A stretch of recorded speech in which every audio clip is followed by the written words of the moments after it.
ফেসবুকে নতুন অবস্থায় হতাশ হলে চলবে না। হতাশ না হয় কঠোর পরিশ্রম এবং ধৈর্য নিয়ে কাজ করতে হবে। আপনি প্রথম যখন রিলস আপলোড করবেন, ভিডিও আপলোড করবেন, দেখবেন আপনার ভিউ হবে না। ১০, ২০, ১৫ এর বেশি ভিউ আপনি আনতে পারবেন না। আপনার ভিউ আনতে হলে কি করতে হবে? ফলোয়ার বাড়াতে হবে। ফলোয়ার বাড়াতে হলে কি করতে হবে? আপনার এঙ্গেজ বাড়াতে হবে। এঙ্গেজ বাড়াতে হলে কি করতে হবে?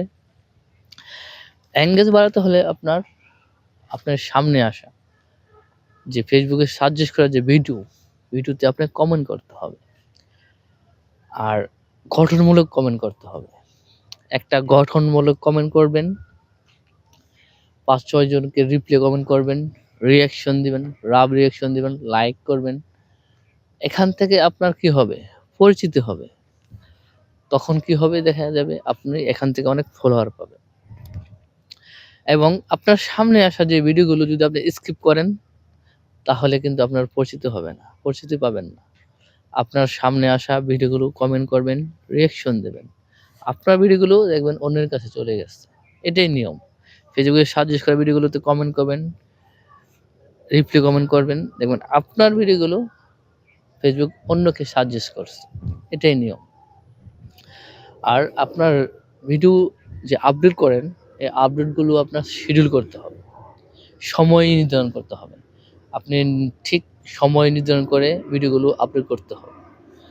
আপনি যত সময় নির্ধারণ করতে পারবেন, আপনার দেখবেন পরিচিতি বাড়বে। আর আপনি যদি আপনার শিডিউল না থাকে, ঠিক না থাকে, আপনি কখন ভিডিও আপলোড করছেন আপনি নিজেই জানেন না। তাহলে আপনার অডিয়েন্সও জানবে না যে কোথায় কখন আমাদের কাঙ্ক্ষিত ভিডিওগুলো পাবো। তাই আপনার সময় করে, বিশেষ করে সকাল ৭টা, ৮টা, ৯টার ভিতরে ভিডিও আপলোড করবেন। দুপুর, মেইন টাইম হচ্ছে দুপুর। দুপুর ১টা, সারা বিশ্বে একটা সময় লাঞ্চ টাইম হয়। দেখা গেছে তখন লাঞ্চ টাইম করার পর সবাই একটু রিল্যাক্স থাকে, তখন ভিডিওটা ভিউ বেশি হয়। আর বিকেলে ৬টা থেকে ৯টা ১০টা পর্যন্ত আপনি সময়গুলো, এই টাইমগুলো আপনি ঠিক করেন, দেখবেন আপনার সফলতা ধার প্রান্তে।